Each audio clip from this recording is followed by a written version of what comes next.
بسم اللہ الرحمن الرحیم۔ شروع کرتا ہوں میں اللہ تبارک و تعالی کے پاک نام سے جو نہایت مہربان بے حد رحم فرمانے والا ہے۔ السلام علیکم ورحمۃ اللہ وبرکاتہ۔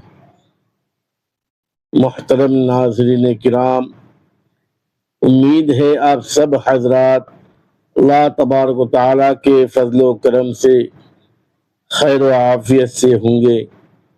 ناظرین محترم، آج ہم محرم الحرام اور بالخصوص یوم عاشورہ کے روزے کے متعلق ایک نہایت اہم اور کثرت سے پوچھے جانے والے مسئلے پر گفتگو کریں گے، اور وہ یہ ہے کہ کیا صرف 10 محرم کا روزہ رکھنا ضروری ہے یا 10 اور 11 محرم کا روزہ رکھنا چاہیے۔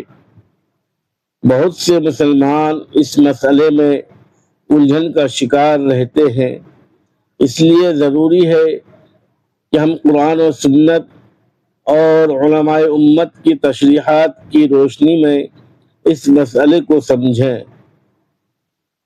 سب سے پہلے یہ جان لیجئے کہ محرم الحرام اسلامی سال کا پہلا مہینہ ہے، اور وہ یہ ان 4 مہینوں میں شامل ہے جنہیں اللہ تعالیٰ نے خصوصی عظمت اور حرمت عطا فرمائی ہے۔ رسول اللہ صلی اللہ علیہ وسلم نے اس مہینے کے روزوں کے بارے میں ارشاد فرمایا کہ رمضان المبارک کے بعد سب سے افضل روزے اللہ کے مہینے محرم کے روزے ہیں۔ اس حدیث سے اندازہ لگایا جا سکتا ہے کہ محرم الحرام میں عبادت، ذکر، دعا اور روزوں کی کتنی بڑی فضیلت ہے۔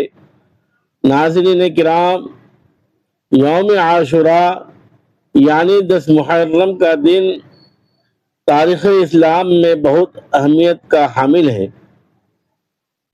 اسی دن اللہ تعالیٰ نے حضرت موسیٰ علیہ السلام اور بنی اسرائیل کو فرعون کے ظلم و ستم سے نجات عطا فرمائی تھی۔ نبی کریم صلی اللہ علیہ وسلم مدینہ منورہ تشریف لائے تو آپ صلی اللہ علیہ وسلم نے دیکھا کہ یہودی عاشوراء کا روزہ رکھتے ہیں۔ آپ صلی اللہ علیہ وسلم سے ان کی وجہ پوچھی تو انہوں نے بتایا کہ یہ وہ دن ہے جس میں اللہ تعالیٰ نے حضرت موسیٰ علیہ السلام کو کامیابی عطا فرمائی تھی، اس لیے ہم بطور شکرانہ روزہ رکھتے ہیں۔ اس پر رسول اللہ صلی اللہ علیہ وسلم نے فرمایا کہ موسیٰ علیہ السلام سے ہمارا تعلق تم سے زیادہ ہے۔ چنانچہ آپ صلی اللہ علیہ وسلم نے خود بھی عاشوراء کا روزہ رکھا اور صحابہ کرام رضی اللہ عنہم کو بھی اس روزے کا حکم دیا۔ یہی وجہ ہے کہ عاشوراء کا روزہ ایک عظیم سنت اور بہت بڑے اجر و ثواب کا ذریعہ ہے۔ ایک اور حدیث میں نبی کریم صلی اللہ علیہ وسلم نے فرمایا کہ مجھے اللہ تعالیٰ سے امید ہے کہ عاشوراء کا روزہ گزشتہ 1 سال کے صغیرہ گناہوں کا کفارہ بن جاتا ہے۔ ذرا غور کیجئے اللہ تعالیٰ اپنے بندوں پر کس قدر مہربان ہے کہ ایک دن کا روزہ پورے 1 سال کے گناہوں کی معافی کا سبب بن سکتا ہے۔ یہی وجہ ہے کہ صحابہ کرام رضی اللہ عنہم عاشوراء کے روزے کا بے حد اہتمام فرمایا کرتے تھے اور اسے ایک عظیم سعادت سمجھتے تھے۔ لہذا ہر مسلمان کو چاہیے کہ وہ اس بابرکت دن کے روزے کی فضیلت کو سمجھے اور اسے معمولی عمل نہ سمجھے، بلکہ اللہ تبارک و تعالیٰ کی عظیم نعمت تصور کرے۔ ناظرین کرام، اب سوال یہ پیدا ہوتا ہے کہ اگر عاشوراء کا اصل دن 10 محرم ہے تو پھر علماء کرام 9 اور 10 یا 10 اور 11 محرم کے روزے رکھنے کی ترغیب کیوں دیتے ہیں؟ اس کا جواب ہمیں احادیث مبارکہ ہمیں ملتا ہے۔ جب رسول اللہ صلی اللہ علیہ وسلم نے یہود کو عاشورہ کا روزہ رکھتے ہوئے دیکھا اور ان کے اس عمل کی وجہ معلوم کی تو آپ صلی اللہ علیہ وسلم نے عاشورہ کے روزے کو برقرار رکھا، لیکن ساتھ ہی یہ بھی پسند آیا، فرمایا کہ مسلمانوں کا انداز اور طرز عمل دیگر مذاہب سے ممتاز اور الگ ہو۔ چنانچہ آپ صلی اللہ علیہ وسلم نے ارشاد فرمایا، اگر میں آئندہ سال زندہ رہا تو 9 محرم کا روزہ بھی رکھوں گا۔ اس حدیث سے علماء امت نے یہ مسئلہ اخذ فرمایا کہ عاشورہ کے روزے کے ساتھ ایک اور دن کا روزہ ملا لینا افضل اور سنت کے زیادہ قریب ہے۔ اسی بنیاد پر فقہاء کرام نے فرمایا کہ سب سے افضل صورت یہ ہے کہ 9 اور 10 محرم دونوں دن روزہ رکھا جائے، اس میں عاشورہ کی فضیلت بھی حاصل ہو جاتی ہے اور نبی کریم صلی اللہ علیہ وسلم کی خواہش پر بھی عمل ہو جاتا ہے۔ البتہ اگر کسی شخص سے 9 محرم کا روزہ رہ جائے یا اسے پہلے معلوم نہ ہو یا کسی مجبوری کی وجہ سے وہ 9 تاریخ کا روزہ نہ رکھ سکے تو ایسی صورت میں 10 اور 11 محرم کے روزے رکھنا بھی مستحب اور باعث اجر ہے۔ اس طرح عاشورہ کے روزے کے ساتھ ایک اضافی روزہ شامل ہو جاتا ہے اور مسلمانوں کی الگ شناخت بھی قائم رہتی ہے۔ ناظرین محترم، بعض لوگ یہ سمجھتے ہیں کہ صرف 10 اور 11 محرم کا روزہ ہی رکھنا ضروری ہے، جبکہ حقیقت یہ ہے کہ شریعت میں ایسا کوئی حکم نہیں کہ 10 اور 11 محرم کا روزہ لازمی ہو۔ اصل فضیلت 10 محرم کے روزے کی ہے، جبکہ اس کے ساتھ 9 یا 11 محرم کا روزہ ملانا بہتر اور افضل عمل ہے۔ علماء کرام نے روزوں کی فضیلت کے اعتبار سے ترتیب بھی بیان فرمائی ہے۔ پہلے اور سب سے افضل صورت 9، 10 اور 11 محرم تینوں دن روزہ رکھنا ہے۔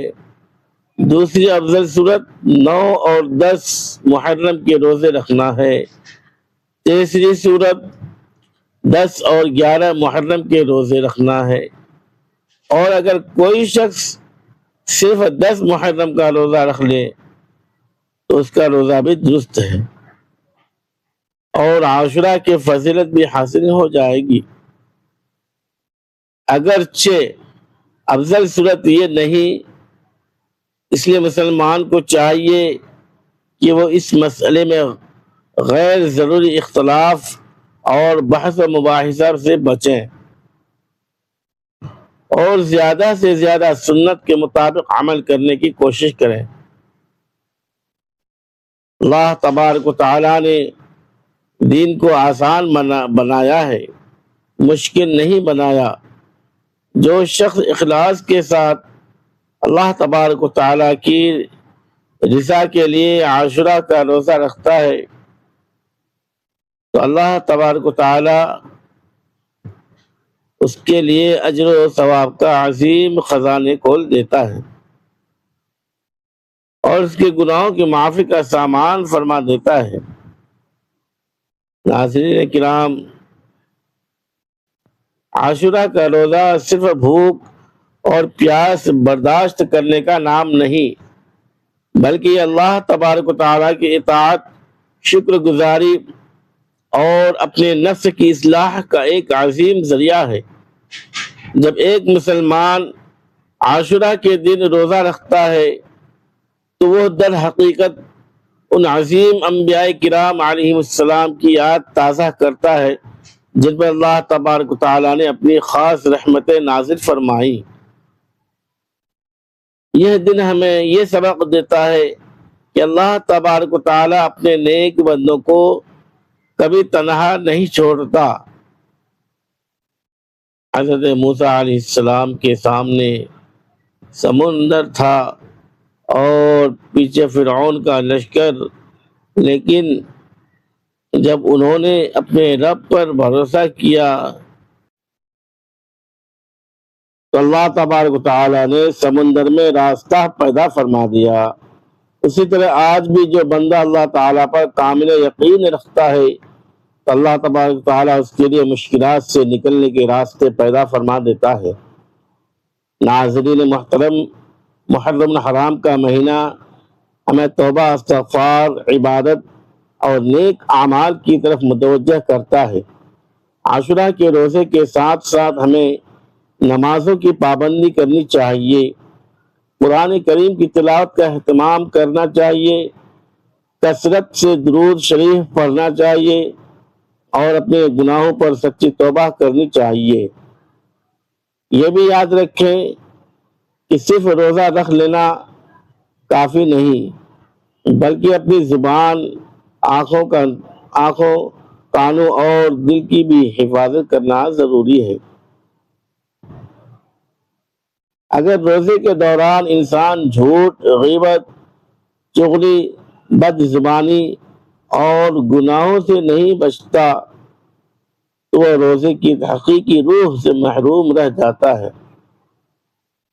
اس لیے علماء کرام فرماتے ہیں کہ بہترین روزہ وہ ہے جو انسان کی زندگی میں تبدیلی پیدا کر دے۔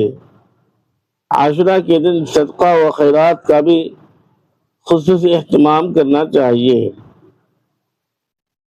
غریبوں، مسکینوں، یتیموں اور ضرورت مندوں کی مدد کرنی چاہیے اور اپنے والدین، رشتہ داروں اور پڑوسیوں کے حقوق ادا کرنے کی کوشش کرنی چاہیے۔ ناظرین کرام،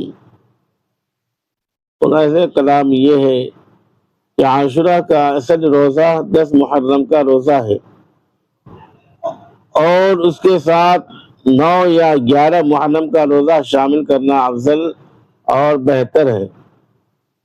سب سے زیادہ فضیلت 9 اور 11 محرم کا روزہ بھی باعث اجر اور مستحب ہے۔